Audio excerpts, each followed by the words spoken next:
Cordial saludo, mi nombre es Marisa Janet Suárez Manosalva, soy estudiante de la Universidad Nacional Abierta y a Distancia, curso quinto semestre de Psicología. Para esta parte de mi materia, Neuropsicología, debo realizar este video con el tema regulación emocional y cognición social. Empezaré hablando por las emociones. Las emociones son respuestas neuroquímicas inherentes al ser humano, espontáneas, que responden a estímulos internos o externos de carácter universal. Se dan aquí y se dan en cualquier otro lugar del mundo. La respuesta de los seres humanos es muy similar y le sirven al ser humano para sobrevivir. Permiten saber cómo está la persona. Los sentimientos son elaborados. Emociones es como eso, ¿no? Son respuestas inmediatas. Los sentimientos son elaborados y pueden ser el resultado de una o varias emociones. La gestión adecuada de las emociones es lo que llamamos inteligencia emocional y le da al ser humano un nivel de salud mucho más alto, una mejor calidad de vida. Por eso actualmente se trabaja mucho sobre eso, inteligencia emocional. A nuestros niños deberíamos enseñarles todo el tiempo esta parte, porque mejoraría su calidad de vida.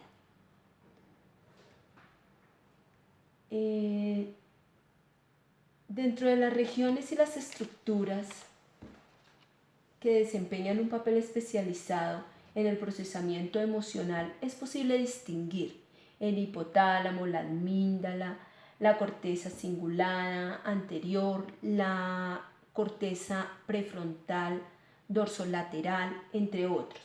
Algunas de estas desempeñan un papel fundamental, mientras que otras forman parte de redes neuronales subyacentes. Las sinapsis que se realizan a nivel intracerebral para poder llevar a cabo los diferentes procesos frente a la percepción que se hace, todo el proceso que se lleva a cabo en el cerebro, desde el momento en que se recibe el estímulo hasta que el cerebro lo procesa y se emite una respuesta. Eso es en cuestión de segundos, ¿no? Todo este proceso que hace nuestro cerebro para dar esas respuestas. Aquí tenemos un poco, si podemos observar, el sistema límbico es uno de los órganos o las estructuras que intervienen en las emociones. Es aquella parte de nuestro cerebro encargado de regular las respuestas fisiológicas y emocionales de nuestro cuerpo. El hipotálamo. Me pareció importante hablar de él, ya que es el centro capaz de integrar cierto tipo de información emocional y sensorial con el fin de poder generar una respuesta eferente y apropiada a cada uno de los momentos que vivimos. El hipotálamo. Aquí tenemos la amígdala.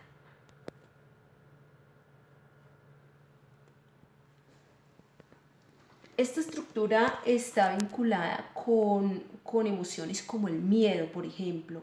Ella es la que nos protege, por decirlo de alguna manera, frente al peligro. Cuando hay una situación de peligro, ella nos avisa que algo puede afectarnos. Entonces entra ahí a trabajar la parte de toda la región frontal, que es la toma de decisiones, diciéndole, dependiendo en la situación en la que estemos, si es grave o si es peligroso realmente para la vida o no. Entonces empieza a ver como ese tire y afloje, por mencionarlo de alguna manera, entre la amígdala y la región prefrontal y frontal, que es la que tiene la toma de decisiones. Y bueno, quien gane entonces será la reacción que tenga el individuo, ¿no? Todo esto en cuanto a emociones. Las emociones pues son las que nos mantienen vivos, ¿no? Y son las que nos dicen cómo estamos, nos pueden hablar de la parte interna, cómo estamos sintiéndonos realmente. Entonces son importantes, cada emoción es importante y cada una de ellas tiene un fin específico para ayudar al ser humano a ser lo que es y a dar las respuestas y a protegerse en el entorno en donde vive. Ahora vamos a ver la segunda parte, que es cognición social. Aquí podemos ver y descubrir el funcionamiento que tiene nuestro cerebro frente a las relaciones interpersonales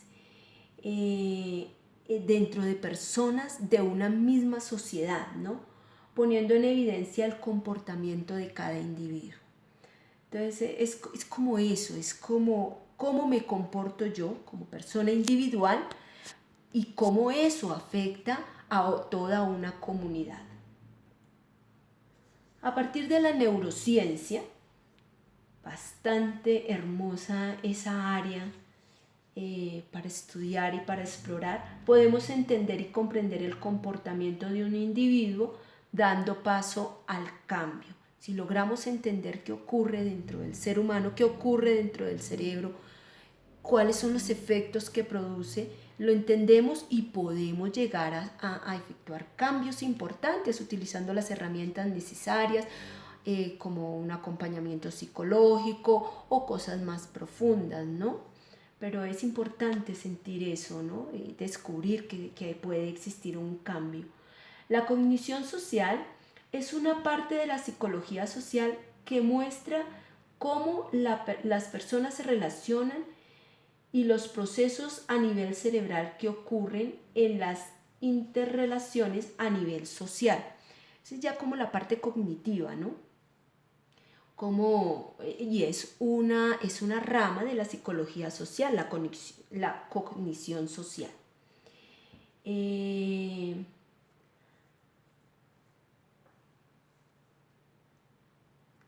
Nos ayuda a entender el comportamiento de los seres humanos y cómo es la relación con los otros.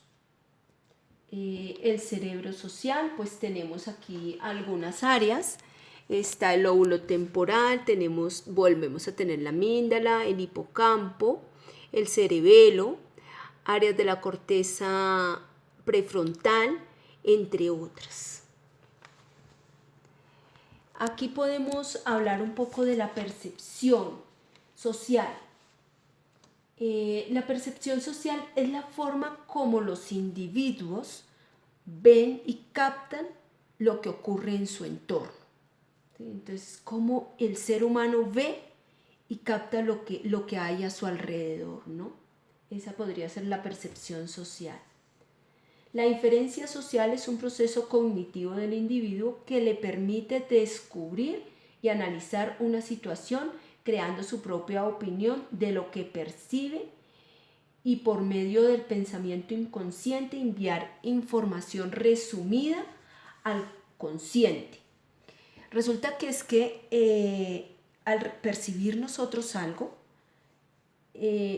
no se da en ese momento la elaboración, porque es muy rápido el tiempo que pasa. Entonces, el cerebro inconsciente da respuestas automáticas para que se pueda tener una respuesta en el momento y pasar ya esa información de manera resumida al cerebro consciente. Entonces esa es como la inferencia, ¿no?, del proceso de cognición. La teoría de la mente que nos permite ponernos en el lugar del otro e intuir lo que piensa y siente. Es sentir lo que siente el otro y reaccionar en consecuencia. La empatía es la que nos permite entender al otro sin juzgarlo y sin pretender que haga lo que yo considero que debe hacer. Al escuchar y ponerse en el puesto de la otra persona, nos solidarizamos con el otro y no necesariamente necesitamos actuar, necesitamos escucharlo, permitirle que desahogue lo que siente para que vaya dando solución, ¿no?, a lo que está viviendo y sintiendo. Bueno, a grandes rasgos, esto es como el conjunto de cosas que he trabajado a lo largo de esta unidad. Realmente son aprendizajes maravillosos, vale la pena seguirlos profundizando y nada, quedo atenta a las sugerencias de mi tutor, Alberto Cañate. Muchísimas gracias.